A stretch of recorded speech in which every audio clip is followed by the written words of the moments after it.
Hello everyone and welcome to Stan the Wine Man TV. I am your host, Stan Rattan, and this is the Blue Collar Wine Show where I'm trying to help you spend your wine dollars wisely.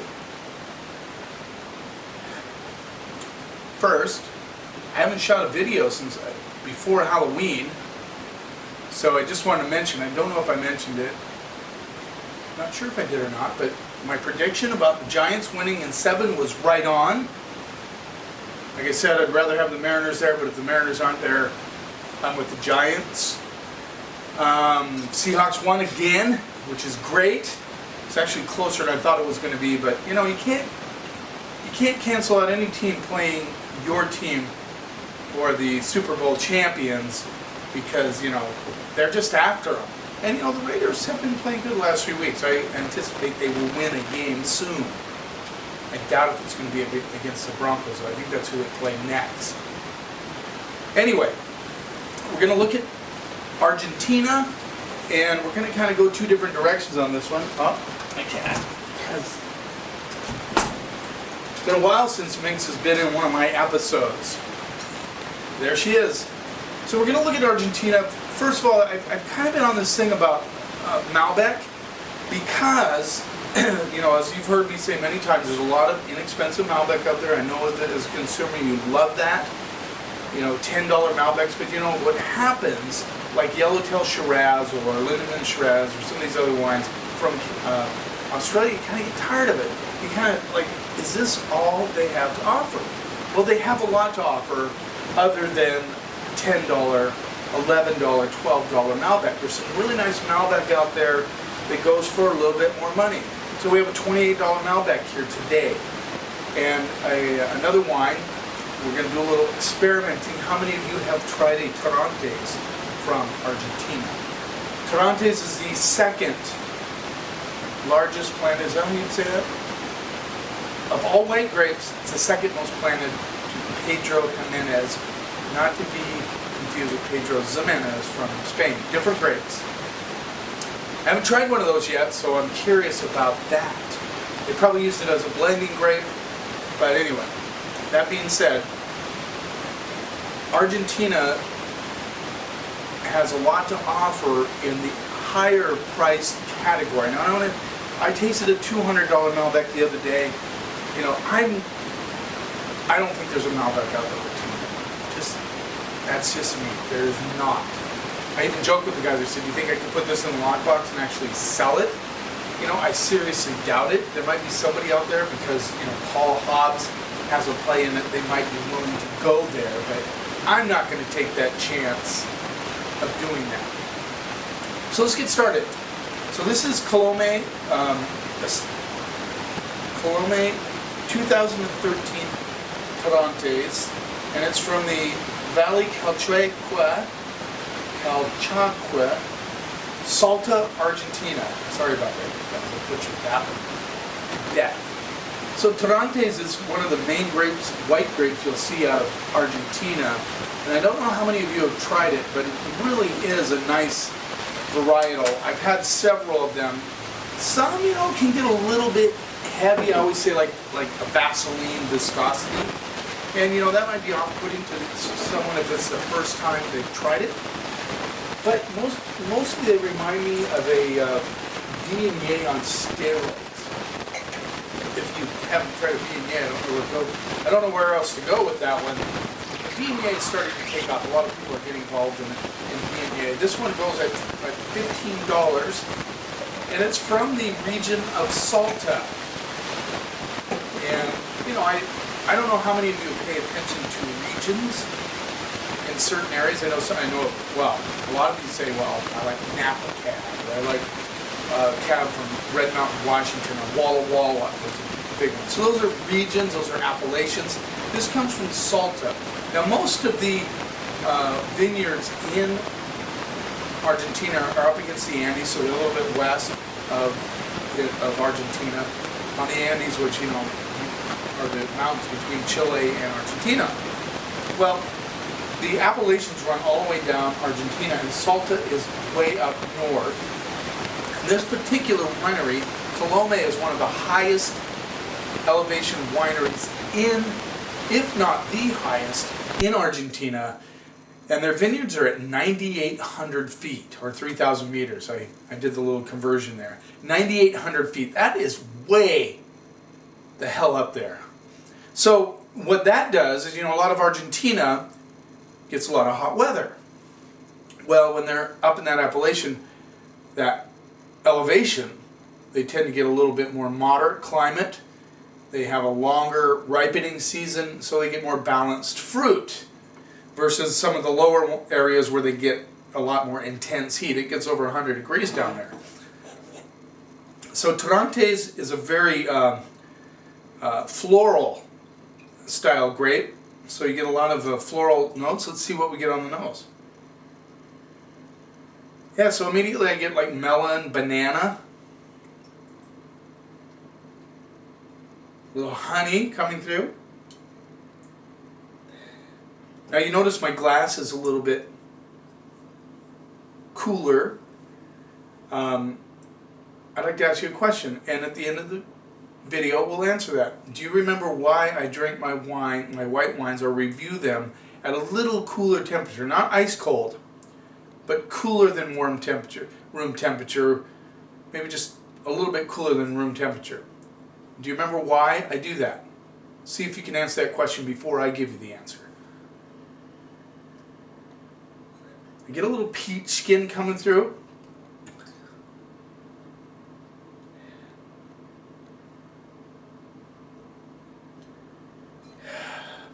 Little skosh of tangerine. Let's see what we get on the palate.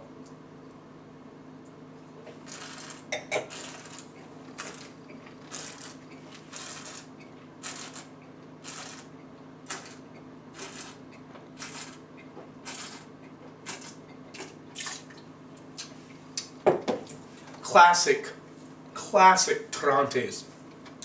It's not too cloying, not too heavy. Has a nice, well, actually it has a nice, there's a little bit of orange skin, lemon pith coming through. I get the melon, a touch of banana, but more on the banana skin side.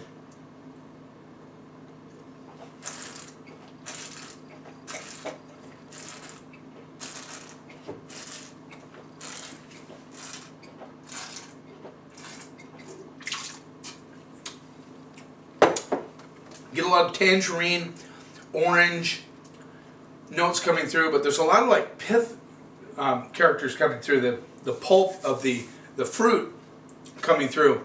So it finishes kind of dry, which is nice, has a lot of flavor, which is nice. This is a great little white for oysters or clams or whatever you're having. Has good flavor. I like it.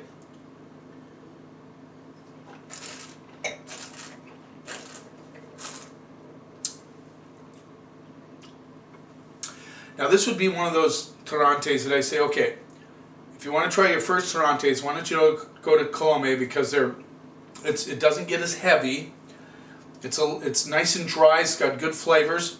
Now some of you might not like the skin side of the fruit of this one. I like that. It's sort of a subjective thing. Some of you are going to like it, some of you aren't. It's just the way it is. Torrontes can be a little fuller body than this one, but remember this is high elevation, so you get a little bit more of that acidity coming through, which really lends it towards food. What I like about this one is there's enough fruit in it that you could actually have it with Asian fare. You have to be careful, not too spicy, because that would contrast with the heat of the spice. But if you have a little milder size noodle dish, this would be perfect for that. Be really good with a pasta and white cream sauce.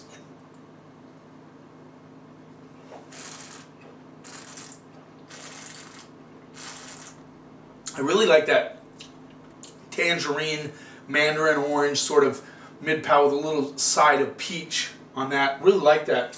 I'm going to go B+ on that one. Really like that wine. Let's move on to the next one. Now we're going to Malbec. Big category from Argentina. I know a lot of you out there enjoy Malbec. In fact, make a comment. I know you're watching. I have a lot of friends that are watching the videos. Matthew, Scott, all you Islanders that are watching, supporting me on this one, what is the most you've ever paid for a Malbec? And when did you feel you were getting ripped off? You know, like, is $28 too much for a Malbec? I mean, I know a lot of you will go out there and pay a lot of money for a Napa Cab. How do you feel about spending $28 for a Malbec? Personally, I know I'd have to think twice about it. I'm getting a sample, so I didn't spend anything on that. Doesn't affect the score or the grade I'm going to give it, but you know what I'm saying is, would I go out and spend $28 on a Malbec? What would you be willing to spend? Would you spend $200 on a Malbec? Make a comment, let me know. Just answer, you know, give me your input. I really want to know. It makes it kind of exciting when you look and somebody had commented. I really like that. So support me on that. Comment on my video. Let's see what we get on the nose. So let's get the rundown here. Colomé, 2011 Estate Malbec, High Elevation Vineyards. We already talked about that. Same Valley Calchaquí, Salta, Argentina. And again, $28.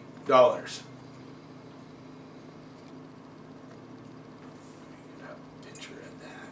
See that? Okay.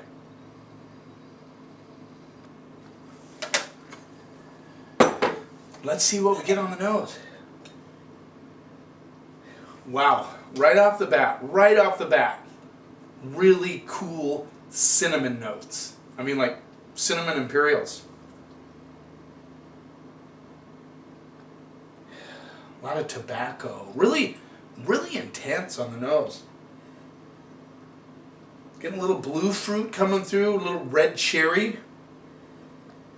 A little bit of bark. You know, not like beauty bark, not quite as pungent as beauty bark, but there's bark there. A little tarry action coming through. The color on this is unbelievable. I mean, this is dark with violet edges on it. Amazing. But that cinnamon is in the backdrop. Really appealing nose on this baby. Let's see what we get on the palate.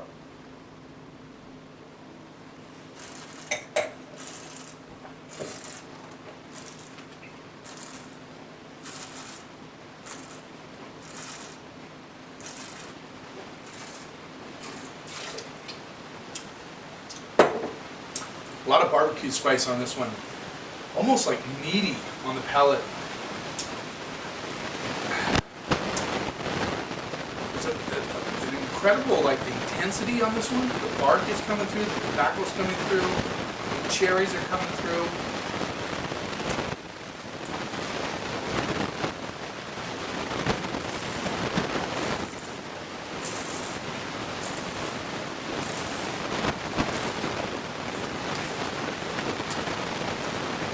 There's a brightness on the back end of this, almost like a raspberry blueberry thing going on the backside. Pretty firm tannins on this one, kind of holding it back just a little bit. I kind of think this is a baby.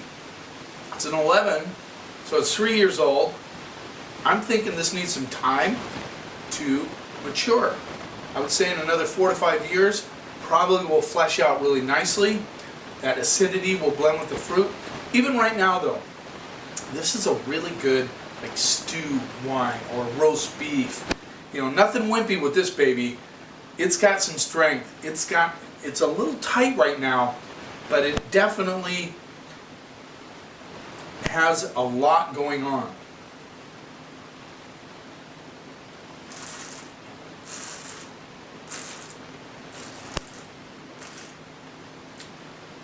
With those barbecue spices, a little bit of funkiness on the mid palate coming through. Not barnyard, but that bark kind of dirt, earth thing going on. I'll just tell you right now, just being honest with you, there's a lot of you that drink the $10, $11 Malbecs are not going to like this wine.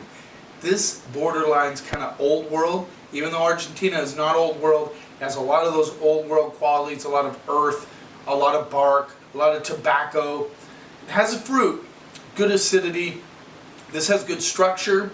It has a lot going on. I'm not sure right now that I would go a really high grade on this one, only because I don't know exactly what it's going to turn out like. You know, I'm not going to be as bold as Parker or one of those guys and say, oh yeah, you know, 5-10 years is going to be a beautiful wine. It could be. It has the potential. It's there. I'm going to go B+ on this one also. I like it. I'm just saying. If you like Bordeaux style wines, if you like old world stuff, you're going to like this wine. You're going to see what's in it. But if you like more fruity wines, those are a little bit more fruit forward, you know, don't buy it. It's just the way it is. I wouldn't go there. But it's definitely, you know, got more going on, a lot more going on than a $10 to $11 Malbec. Although, that being said, there's a couple in that price range that I really like, and I think they're excellent values. So, do you remember why I drink my review my whites a little colder? Because most people drink them that way. Remember that? Most people, how many people drink their whites at room temperature? Do you drink your whites at room temperature? You know, I think it's a very small percentage of people do. So when I review a wine, I want to review it the way the consumer is going to taste that wine. So I try to replicate. You know, I know some people go ice cold, some people stick it in the freezer, they like it ice cold. Don't go there, because again, that's not a huge percentage. I think the big range of people are at the temperature. I'm drinking that wine, so that's how I want to review it. You know, I really appreciate you watching. Subscribe. There's a subscribe button down there. Hit subscribe. Subscribe to the channel so you know when my next video comes out. I really appreciate you watching. I see my viewership going up. Make a comment. Tell me what you think. Tell me if you would be willing, what you would be willing to pay for a Malbec. Cheers, and here's to keeping the snob out of wine.